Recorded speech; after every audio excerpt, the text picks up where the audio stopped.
Hi and hello and welcome to episode 10 of The Real Show. I, of course, am fabulous Freddie Fave. Alongside me, Sid the Kid joining us. Let's go. What's going on? We're, How you we, guys doing? oh, turn your monitor down, Sid. That's why you need those headphones up because I'm catching it. What's going on? Give me a second here. My bad, y'all. Got a monitor on your phone. Sid was so excited, forgot to get his technology right. There you go, right? Right. So we're excited for this one though because we're gonna recap the latest episode of Duke City Championship Wrestling. Obviously, you were the feature on this one, so we had a lot of fun with that one. We do have a big show coming up this upcoming Thursday night. Do not forget, it is this Thursday, the 14th, Historic El Rey Theater. You know where we always are. DCCWtickets.com. I think all the ring sides are gone for sure. I know that. So if you're gonna, if you're gonna get in, you're gonna be sitting closer to me in the broadcast booth. I know a bunch of GAs have gone as well. So we're super excited to have a lot of people out. It's going to be a banger of a performance. Right. We are moving through the road to the championship, which you were a part of just last month, Sid. Have you been enjoying Duke City Championship Wrestling? Have you felt the welcome from the community? What has been your experience thus far here in the promotion? Nothing but great things, to be honest with you. Yeah. It was an honor and a privilege to be, in that first match of the tournament to decide the first ever Duke City champion. The people giving me a great reception, nothing but love from Albuquerque, which I appreciate from everybody. Oh, good. Yeah, it's been interesting. We've had a couple performers on, obviously myself, Hobo Hank, who's in the ownership group. And, we hear one perspective of it, but I almost wonder a little bit, and maybe you can shed some light on this, Sid, because I know you're pretty plugged into the performer community. What has the conversation been about, like, wrestlers outside of the organization? Have you gotten feedback from do they watch any of the film? Do they kind of recognize what you are a part of over here? And what has that feedback been? Oh, definitely. Got a bunch of friends that wrestle out of state and all over that have gotten in touch with me. Like, man, they're hearing nothing but great things from the Dallas area, from Amarillo to Georgia, just everywhere. People just getting in touch with me saying, hey, we're hearing great things about it. Obviously, some of them want to come and, try to work with us as well.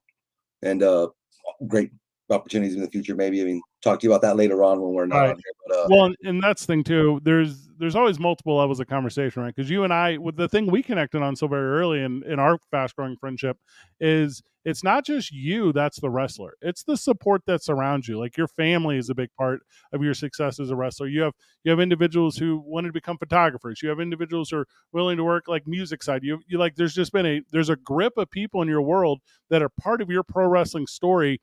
How does that support feel from you? Because I don't necessarily know if I recognize it from everyone who steps inside our squared circle. I'm definitely blessed. When years back, we took the girls to see Fighting With My Family. Yeah. And we all kind of felt that way as ourselves. And, now that I'm starting to wrestle more here, we want the kids to maybe start selling merch and putting them in different spots. And my father-in-law, once he heard it, he was the photographer for UNM, was like, oh, I want to help out any way I can. Mm-hmm. He's always willing to lend a helping hand. My wife is just so loving and supportive. When me and her first met about 5 years ago, I took the time to step away from wrestling and build the foundation in our relationship. And she's been so supportive in me coming back. And we have a strong faith. So everything I do, I pray about. And even before I came back, it took about 2 years of me going through all of that and the family behind me. And I feel nothing can stop me with them behind me.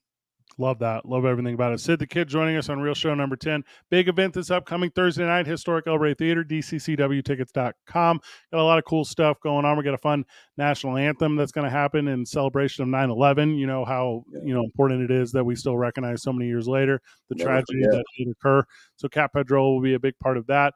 Our 50-50 drawings, our merchandise. We're going to have food. You guys know how we do it there. We by no means are playing games. And we're off to the episode. So you ready? Ready? Let's rock and roll.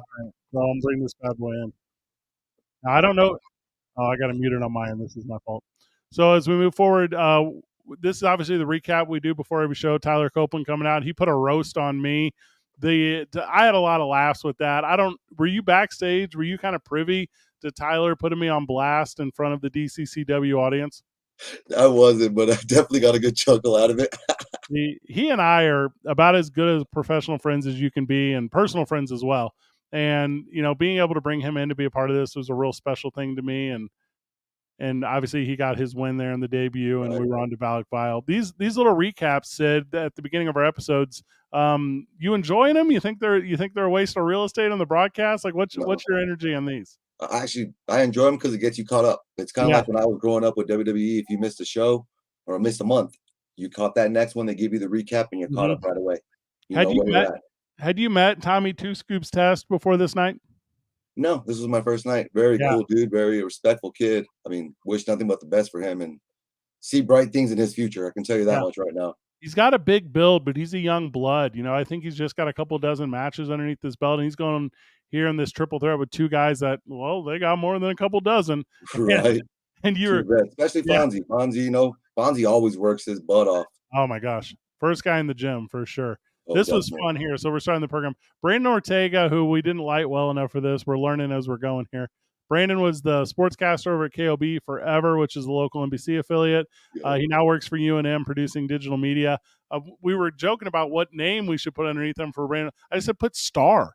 Brandon Ortega is a star. Right. So he guest commentated on your event or on your match here. And I just thought it was kind of a fun little twist instead of the me and Chris Burnett. And we didn't tell you guys in the back we were going to do that. What was your kind of takeaway from that when you were watching it? When I watched it, I was thrown back because being a lifelong Lobo fan, I can remember hearing that voice for NBC or KOB, you know, and to have him calling my match, and it was like, man, it was definitely cool. It was super cool. Yeah, he's a real special entity here in town. You know, when we started DCCW, and you know, this is the format of the show, we just talk naturally here over everything that's going on. But when we started DCCW and we got the belt debut here, it's a nice belt, my man. Gorgeous. Yeah, that thing is looking good. I'm disappointed in myself. I couldn't move forward. I mean, I'll get there. I'm coming. Yeah, I'm coming. Well, and that's the thing about the title, right? To where somebody's got to get it the first time, and that's great, you know. But there's going to be opportunity in the future for others to get it down the road. And a thing that I really like in Thunder here, who's an absolute pro, we'll talk about he a little bit too.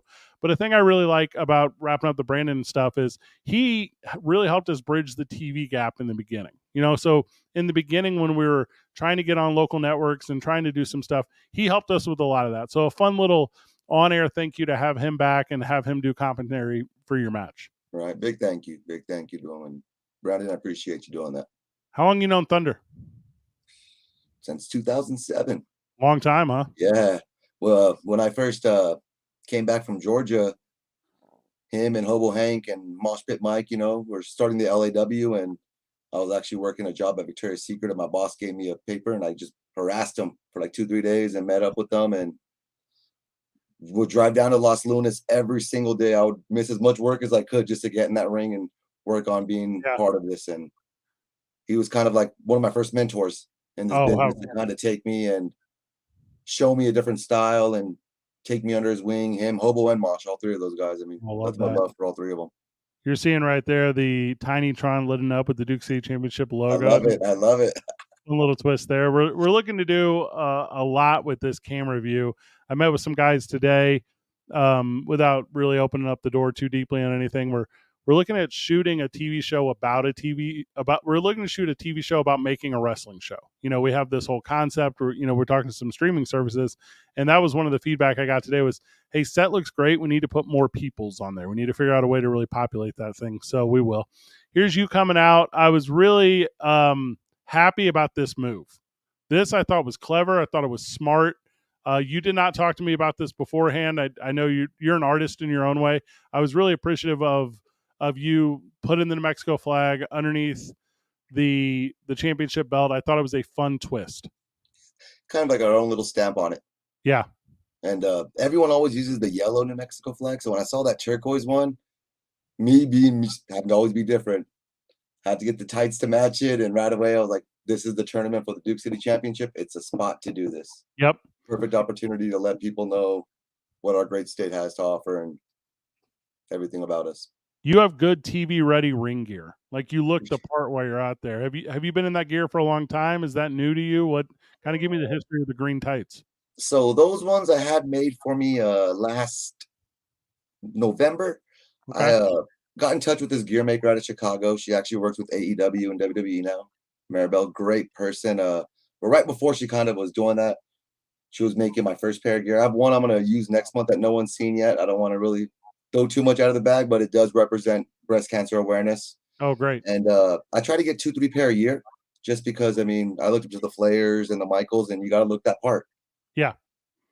Yeah, there's I sat down with Jimmy Hart one time, who I've done some stuff with, and he said a phrase to me that I thought was really important. He said, "Not everyone might, or everyone might not remember my name, but everyone remembers my look." And I always thought that was a really kind of special thing. Speaking of special, Thunder comes out. He's got music, he's got props, he's got the crowd behind him, and this is the first time that two faces had really gone against each other here in the promotion. And me, from my broadcast perspective, and from a booking perspective, I didn't necessarily know how the DCCW audience would react. I didn't know how the crowd would react to seeing two baby faces go at it early in this tournament. I'm with you on that. And to be honest, after the July show, for all that were there, that energy that Hobo and Thunder brought to the match in that main event, I was worried for myself. And it's very rare that I can honestly ever say it's happened. But when I went out there, I wasn't really expecting what happened. I was kind of thinking, Thunder has such a great fan base and they're so loud and proud for him. And I'm still new to the company, getting my feet wet, but definitely was, exciting. I was definitely excited to be out there, and it was cool. We're also very new to the whole concept. Obviously you've been pro wrestling for a lot of years. Thunder has been pro wrestling for a lot of years, but my medium forever has been talk radio, and the introduction to this has been kind of different. Oh, this is a fun move here by you. And we didn't necessarily get it on camera super well, and I was disappointed. So good job by you bringing it in. The crowd, and that, I don't know if that translates to everyone who's a fan of this business, but I appreciate the effort you give. You were taking selfies with some of the fans on the stage. It's an inclusion that we don't necessarily coach. That comes to you naturally. Well, for me, I think that ever since I was a kid, I remember just being at those shows and sometimes having bad days and how much it meant just to get away from that. So as an entertainer, whenever someone pays to see me, every person, rather they think I'm noticing or not, I'm looking so I can get them that attention. And I just part of who I am. Well, and the money aspect's interesting too. Said the kid, the tickets aren't free. I don't know how else to say that. It's if you're there, the guys you can see on stage, that's ish a $40 ticket. The front rows are ish a $40 ticket. And what do we do with that money? Like, we're reinvesting in the product. Like, we're constantly improving. We bought that TV, we're doing little things all the time to try to do our best to make it a little bit better. But I also, alongside you, feel that responsibility of making sure we are giving not just a fair product, but a good product for those that are willing to give us their hard-earned dollars. Right. And right now, with the way things are going, I mean, every penny counts. So when they come out to see us, that's a compliment to all of us. And we need to look at that with a responsibility. And that's what I just try to look at it with. Well, in this upcoming shows, I think a really good example is watching you guys kind of settle in here, and you're getting the heart rate up and getting ready to go. And actually, let me come back to this thought, because I want to ask about that. Do you have a pre-match routine? Is there a thing you're doing cardio-wise? Is there a thing you're doing to get a bead of sweat rolling beforehand? Basic push-ups. I kind of focus more on getting me focused mentally, because a lot of people don't realize when you step through that curtain and that crowd hits you, you can get lost very, very easy. And good point. One of the guys in the first show I wrestled that kind of gave me that advice, like, hey, when you walk out there, don't get lost. So I really focus on the mental aspect before of it. Different things I do, pray and stuff like that, and just kind of know when I walk out there, it's time to go. When you say you do pray as much as you want to share, is that what? Good performance? Is that for safety? Is that like, what is the thing you're asking for when you're asking for, a little oversight? A little more just gratitude for being in that opportunity, and wanting just to do honor of him, and make sure everyone that's on the show has a safe outcome, and we all as fans and wrestlers get home safe. Just the basics, just being grateful of everything, and nothing for me, nothing out of my performance. I know that he's prepared me, and I can go out there and do what he's given me, but it's more for the safety of all of us, because there's risk involved getting to and from the show, the performers in the ring, and to me, being grateful for that. We just went past it, but right there you did this little 360 leg drop that ended up being more of like a heel splash, because you weren't necessarily there. Thunder wasn't necessarily there. You guys came as close together as you could. That chemistry that you guys have, that's one that's also a little tough to teach. How thankful are you to those guys? And I know they're thankful to you when you do, but how thankful are you guys whenever you can pull a little bit of something out of a little bit of a botch? it's that experience together, to be honest. We have been in there so many different times, and it's just the comfort knowing that you don't make it obvious. Yeah. Don't make it obvious. Just keep rolling, and the next guy's gonna do the same thing. Well, and again, that's why I brought it up, because I was just so impressed with it in real time, because for that heel to strike him the way they did, it's like, who's to tell me that's not, the end game the whole time? And Right. yeah, just very good. Good little yell here, went for the splash in the corner to no avail. You sell well, like obviously there, like that's an incredibly good sell, but you sell like particularly well when you buff something. Like, so when it's you missing a splash or you missing a move, and there's something I really enjoy about that, because it comes a one-man show for just a moment. I mean, it's obvious I'm a big HBK guy, and if we all remember that Hell in a Cell WrestleMania 28, all the facial expressions and how he drew you in, I try to learn those type of tricks, not always the moves. So I'm not always thinking, let me give a super kick. Sometimes I'm thinking, hey, how can I be a little more dramatic like that to pull you in? Because the minute my face goes up, everybody's looking. Right. And then right away, just little tricks like that of the trade you kind of pick up along the way. So I'm broadcasting this match, and you probably can't. Oh, we have the referee bump here, which I thought was real smart when we were telling the story. But so as I'm broadcasting this match, I don't know if you tell your wife or if you don't that you're going to win or lose. I'm not sure what your communication is, but as I'm watching it, I'm watching her as well, because she's ringside, just every single move, losing it left and right. You got to let me know. Does she know what's going on, or does she not? No, because she likes to be surprised. Yeah. So, I mean, if it's something I know that's a little more risky, I may give her a heads up like, hey, if you see this, I know what I'm doing, just don't worry about it. But for the most part, I try to let them all be surprised. The kids, they quite don't understand. So sometimes they get a little, oh, Dad. But it's definitely, I want them to enjoy it like a fan.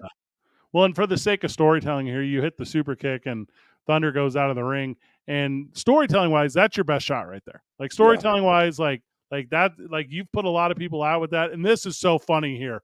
I'm trying not to laugh on commentary as you're doing it, but I'm like this, like not just once but twice. And I don't know if you're trying to play on him to taking the bump and maybe he's delirious, or if you're just. But I was like, okay, Sid the Kid is dealing now. We've given him ingredients and he's baking a cake. So right there, it was definitely in a moment, just thinking like, you know what? I know this is done. Let's count to 3 just to let the people know. And then Jeff's there telling me this is get him in the ring. Get him in the ring. And I know better, but it's like, I'm gonna give you one more just to let you know. Oh, there's a big spear there. Caught me slipping though. If I would have taken that extra 10 seconds, it might have been reversed. Well, and hook the leg, put the heel over the head, and that's as good of a 3 count as you'll see. Your splash off the ring apron is what we used in the promo for the video. That was a really special little slow-mo that ProView Networks did for us. Big thank you to ProView Networks for being a part of this. You've been a part of a lot of promotions throughout your journey in pro wrestling. How do you feel about like the TV product? Is it hidden for you in the right way? Are you getting any feedback that anything could happen differently? I think it hits perfect, actually. I mean, especially for just first 3 months in, 4 months in, to think that it's at this level of production. You really don't see that when you travel this country, and that's why Duke City has so much. They're getting so much notice right now. Yeah, people are noticing what's going on. I like this here at the end. It's you're making your way out, but you guys obviously have respect for each other. I think we need a spotlight right here. We got to do something here. A lot of guys find that corner, and I didn't realize that would be such valuable real estate. Right. But it is, and there's me learning too. As we're putting the effort into what we can improve and what we can do differently. So yeah, just an absolute banger start to this one. And I think throughout the course of the night during TV tapings, this is the first one after intermission. Is that correct? It was. Yeah. So not necessarily is everyone back in their seat. Not necessarily is everyone ready to go. There's my wife right there talking smack already. But yeah, you guys bring them back in. You bring the energy, and we talked about this a little bit as well. Where this show started off a little different. We had an issue with the ambulance being a little bit late, and I'm the guy. I'm the licensed promoter. Oh, like you bumped the belt there. I'm mad at you about that. It's when I took the flag down. When I took the flag down, I didn't put it up right. I was like, oh, when I saw it on the video footage, I was like, damn, Sid, you didn't put that footage on right. And we got a grip who runs around the back, Kevin Hoover. He's about the nicest guy you'll ever meet. He's eccentric. I mean, he loves pro wrestling. He's a space cadet. But I'm texting him, and let's talk about this too real quick. The tournament, we put the poster up on the wall. I printed it as big as FedEx would let me print it, and we had the wrestlers run over there and advance their names, and I thought that was really clever. I had a light over it, but it fell, and then and then the guy Rusty Rutherford, who's running our ring bell, who's now going to do photography for us moving forward, he didn't put the light back up, and I was like, I was just as mad as I could be. Not mad, but I was like, that's a good TV moment. Yeah. So anyway, I'm texting Kevin during the thing, and I'm like, Kevin, fix the belt. Like Kevin, I don't care what you're doing, fix it. And so he got over there. But I didn't feel until after intermission, I was really in the groove like I normally am, because we had, the disrupted start. The crowd saved it, you saved it, everyone saved it. I was just overall very impressed with the El Rey that evening. Oh, they came in hot, and we up those people. I mean, yeah. Once you get out here, I mean, I can't wait till Thursday. I'll just tell you that much. It's going to be a lot of fun. So Fernando Gonzalez here does our backstage and a little inside pro wrestling. We record these before. We do these before the show goes on air, and you got to be in gimmick and you got to be ready to go. I think there's a lot of added value here. I think there's a lot of added story. We got quality microphones. We put those fun mic flags on them. They're stupid. I love them to death. Me too. You haven't got a chance to do one with Fernando yet, have you? No, we haven't done that yet. Okay.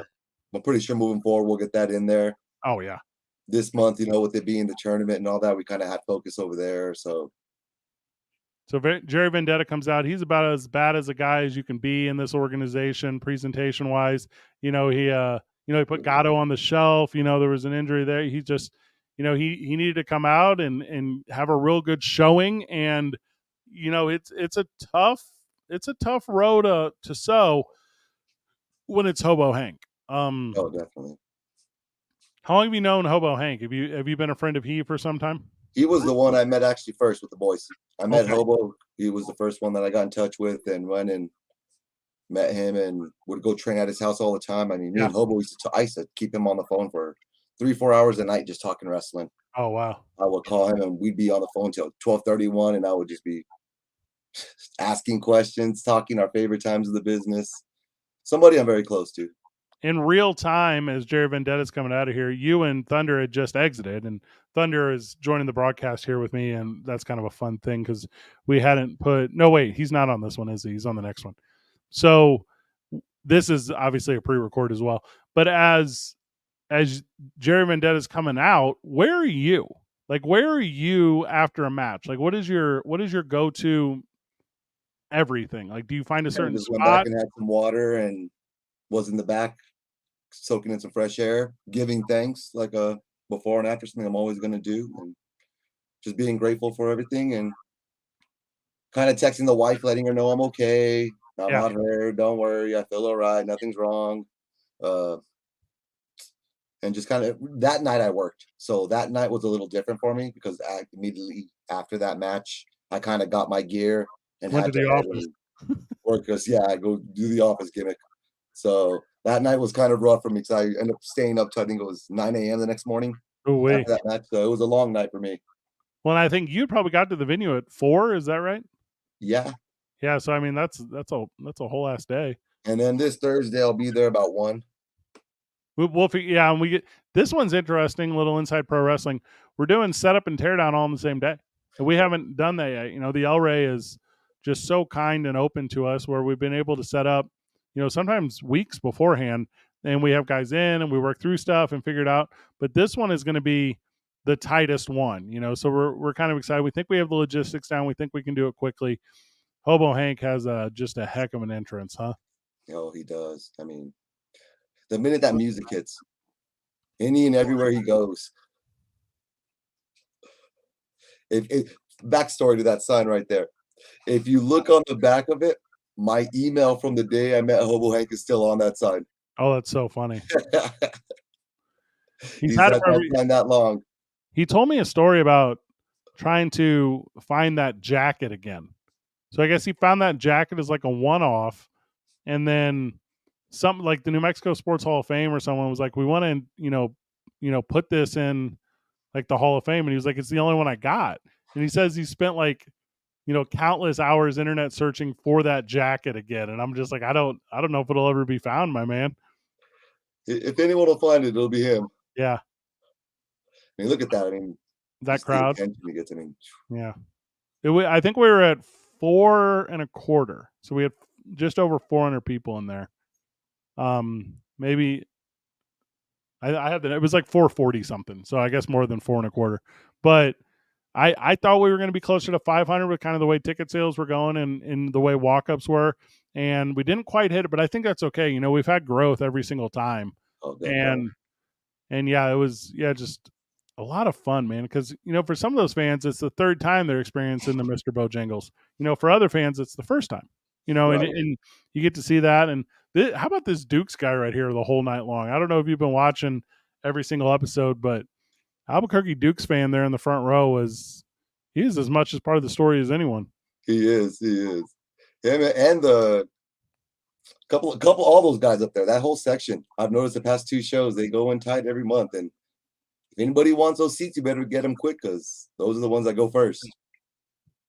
We always announce the next show at the show, and they're gone before the end of the announcement.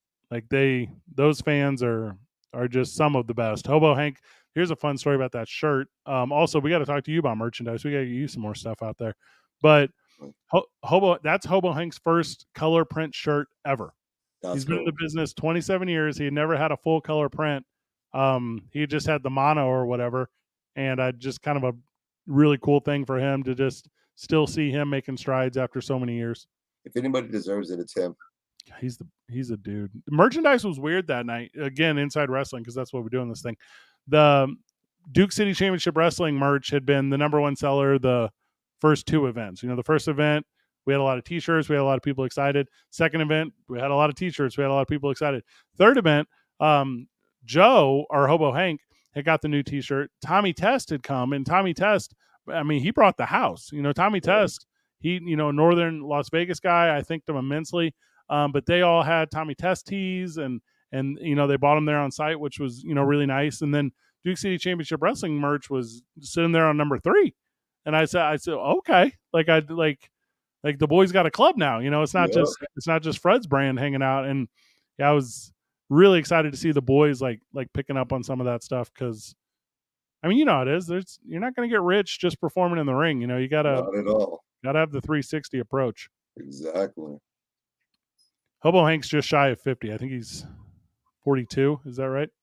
And he goes out there and just has athleticism about it, but he keeps the gimmick the whole time. Jerry Vendetta for a bigger guy. There couldn't have been a bigger juxtaposition between this match and the match between you and Thunder. All right. Now, then both guys, been working forever and great in the ring. For Jerry, being that we're doing that tag match with him and who was it? American Kickboxer this week. Yep. I'm gonna come in a little hot, get a little payback for Gatto there, being that he put him on the shelf. So, well, that's up everyone. You may want to be there early on Thursday for that opener because it's gonna come in hot. Yeah, we got some fun stuff to start the show. You and tag team matchups, and we got a little bit more time to play with. We had and we'll make the announcement tomorrow. But we had a wrestler who's just a little bit under the weather, so we had to make some last minute changes, which is part of the business. Card subject to change. So so we're changing it up a little bit. But yeah, this is it's a little signature move right there. Everyone has that. You ever caught one? Yeah. Many, huh? I've caught a couple of them. But it reminds me of that old Nasty Boys. Oh yeah, it exactly does.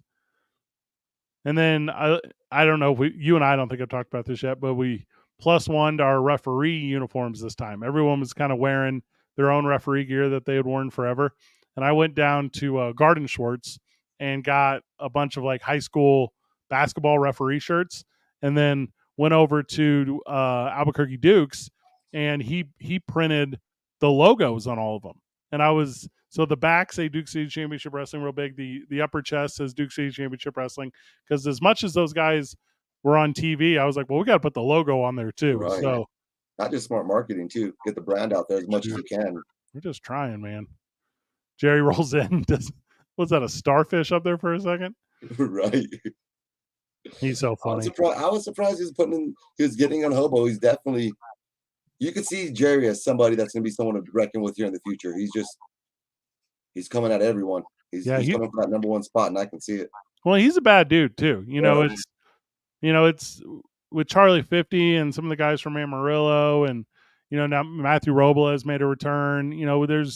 There's going to be some really strong personality heels, in this organization. We're going to have some villains that are villainous, and I think they're just as important as your heroes. I think they're just as important as your baby faces, and Jerry's an example of that. He is a bad dude, and everyone immediately identifies him with that energy. Right. I've always thought the heel is a little more important than the baby, because without a good heel, the baby ain't going to, get over as much. If they don't hate me, for example, why are they going to cheer you? Yeah, good point. Absolute good point. Joe shows it off there, gets Jerry up and over. And he still got that strength for being his age. Oh, I tell you, he's only 42. We laugh, but it's like he's been in the game so long. He started when he was 15. Isn't that wild? And his story, I mean, when he was first coming in too, they would put him in there with some of the guys and have him, teach him a lesson every now and then. So I mean, Hobo ain't someone you mess with in there. He can legitly go and hold his own against anybody he needs to. And he was trained old school, like real old school. So definitely one of the last of a dying breed in our business. Well, and you're about to be privy to a conversation, but Joe and Hobo Hank and I went and looked at a warehouse space today, right? We're having serious conversations about starting a school. We want to have a training facility. We have all these ideas. And I'm talking about training, and I'm like, Joe, how do you, kids these days, how do you make those training moves? And Joe's like, man, the way I learned it's different than the way they're learning it now. And I'm like, that's a really good point. And I mean, I reached out to some of the guys I know in the industry, and they kind of had a similar sentiment. So I'm not necessarily sure what approach we're going to take, but we're definitely going to create a warm and safe and inviting venue for people to learn this entertainment. I noticed the big difference between the way he was trained and even someone like me. I was trained in 05 at the old WCW power plant. Yeah. And it was just so different. It was more, I would say, closer to modern training than what they did in the old school. You went there and everyone respected one another. You did your drills, kind of like more professional sports. Yeah. Instead of being where you got in there and you bumped and you got beaten up for 5-6 hours and you did that for 8 months to a year.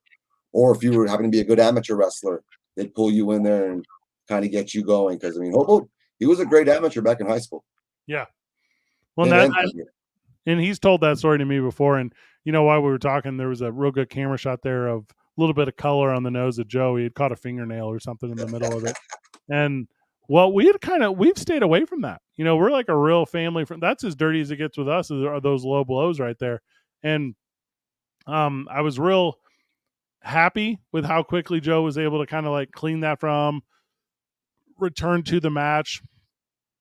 I think what I'm definitely going to do though is talk to our referee crew and see if we can get either shoot or gimmick, I'm not sure which, but rubber gloves. Because I think if it happens again, we need to go to that next level look, like they do in, some of the long running promotions, WWE or whatever.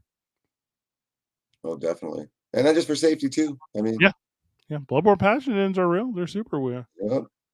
Joining us on the live stream is the Duke City Warriors fan page. This has been kind of nice. I don't know if you're following them, but a real fun page dedicated to what we're doing over here. And that's the shot of all shots, isn't it? Right. Yep. Oh gosh, yep. Just sell it all the way through. Yep. What is it? A hernia? Okay. Hobo Hank goes over on Jerry Vendetta, hit him with the off the top rope tornado DDT. That's his signature. It's a good night. I was really impressed with the lighting. I think we're really starting to figure that out on the pre and the post kind of stuff. I think that her name is Bridget. She works with Santa Fe Lighting and Sound. She's just doing a tremendous job with that.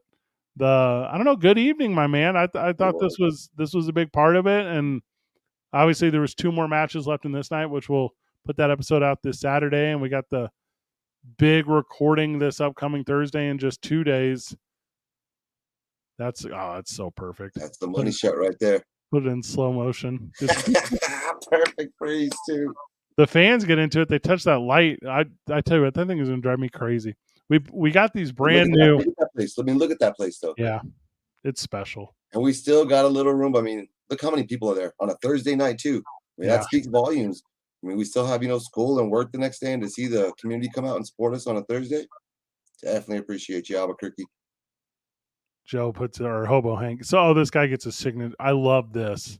Like you can't make that up. The fan coming up and getting an autographed tee. So smart. While you're moving on in the tournament. Yeah. So we have the semifinals this Thursday. Is that right? Yeah, it's going to be good. And I don't necessarily know if we want to spoil it here on air because not necessarily everyone is, seen this upcoming episode, but we got 2 really good matches, and the thing, and we'll come out of this, or it's about to end on its own. But the thing that is such a big deal to me is we're telling more stories than just the championship run, so the championship run and it's incredibly important. First champion is an incredibly important thing, but Matthew Robles is coming back. But, we're starting a little bit of a tag team thing with you guys going on. We got, and by the way, tag team belts are going to end up coming. That's the thing we're going to have for sure. So it's, we're telling multiple layers of stories all at once. And I think I would identify myself, Sid, as fairly plugged into other promotions in the region, other promotions in the Southwest. I don't know a lot of shows that are running multiple storylines at once. I know shows that have a storyline and then they got a bunch of filler, but we're gonna create an energy to where it's important that you're not just there, but you're there and invested throughout the whole thing. And that's how it should be. That's what brings them back. That's what you're saying is right. A lot of places don't have storytelling. Great matches. Yeah. But that storytelling is really what brings them back. I mean, well, and to me, the Bloodline story, what that was doing for WWE over the past couple of years. Well, and not to cut you off, so I'm so very sorry, but to me, all of my favorite wrestling moments historically are not pro wrestling matches. It's things that surround that. And even if it is in a pro wrestling match, your guy, HBK and Ric Flair, I'm sorry, I love you, is as good of a moment in pro wrestling as you will find. Duke City Warriors ask, will you consider doing some backstage segments in the future? Maybe more interactions between the wrestlers. We have. Yeah, that's a conversation we've absolutely had a ton. And, I think it's going to, at least in my opinion, Sid, you can kind of tell me how you feel about this. I think it's all going to come in due time. We only recently figured out how to do wrestling in the ring, and then we got our vignettes going on the side and we're doing our interviews. But yeah, I wouldn't be surprised if we start doing a little creativity otherwise, and maybe we're doing it ahead of time. Maybe we're I don't know, but. Well, and also a lot of fans need to realize that, with it being the first couple shows in a brand new company, it's kind of like when you first watch a first season of a TV show. Yeah. You got to kind of learn who people are. And then as it goes on, you get more and more. You can't feed too much right away because then you're going to miss something. Well, and, blessing and a curse, there's some things we've done really well early. So there could be a perception that we know a little bit more than we know, or we might be a little more equipped than what we are. We're not. This is like we're learning on the fly. And, similar, we were talking a little bit about your 360 leg drop or tornado leg drop or whatever. We're there, we're 90% there, we're 95% there, and it's what we're making of the rest of it. So we're trying. We got a bunch of stuff in the works. This little thing that we do here, the real show, I don't see anyone else doing this. I don't at all. No. And how fun it is for your fan base and the fan base of Duke City Championship Wrestling. And I don't think anyone's a fan of me, but how fun it is that we can sit down. Not yet. Give them time, Fred. Give them time. Trying. I got a pretty Googleable name in other fields, and this one I'm still figuring it out. There was episode 8 of Duke City Championship Wrestling, episode 10 of the Real Show. Sid the Kid was with me. He was obviously the big star of that one. Sid, thank you for taking the time, brother. I know we've worked. You've done a bunch of stuff behind scenes, actually. Like I don't necessarily know the spotlight to put on you or how to give you credit, but I know, and the organization recognizes it. So you're a big deal. You're a big contributor, and I'm glad we've become fast friends. Me as well. And know that if y'all ever need anything, I'm here for you guys, and can't wait till Thursday. So everyone in the area watching, make sure you get your tickets before they're gone and you miss out on the hottest action. That's how I feel about it. Sid the Kid, thank you so very much. This upcoming Thursday, DCCWtickets.com. Come and hang out with your boys. I guess I could have put the roll on it. I didn't put the roll on it. Why didn't I put the roll on it? We did this whole show without the roll. There it is at the very bottom, DukeCityChampionshipWrestling.com, September 14th from the historic El Rey Theater. Obviously, check out all of our social media outlets. They're just soaring. I'm so very impressed with that. We're almost up to monetized on YouTube, so get ready to change your intro music because we're going to get hit with copyrights, so we got to figure that out. I got something already made up a while back from when I was doing the Last Dawn gimmick. That's what I was calling myself before. Yeah, I started working with you guys. So I kind of want to. I'll transition back into there shortly, but I got something that we own the copyrights to, so we can use. There's a lot of fun too when you go, and I don't know where your future is going to lead in DCCW, but the idea that it's, hey, you've been on the face side of it for some time. Maybe over here is the heel side. Like, does that need a name change? Does that need a gimmick change? And there's all kinds of fun direction that we can go. And because we're doing 12 shows a year, we're doing 12 TV tapings plus, and this hasn't been announced yet, but we're going to add some other dates. We're going to do some non-canon stuff too, because people want to do fundraisers. We have a cross-state thing in the works right now where we're going to battle Texas a little bit. So we're excited about that. Also, one of the big 2 companies is coming to town, and we're going to do a thing partnered with them. So we're super excited about that as well. So just a lot in the works, a lot of excitement. Sid the Kid, a feature of it all. Thank you so very much, brother. Hey, no trouble. We'll see you guys. For Sid the Kid, I am Fabulous Freddie Fame. Thank you, everyone who joined us on the broadcast. Don't forget, DukeCityChampionshipWrestling.com. The Real Show appreciates you. Good job, everyone. GG.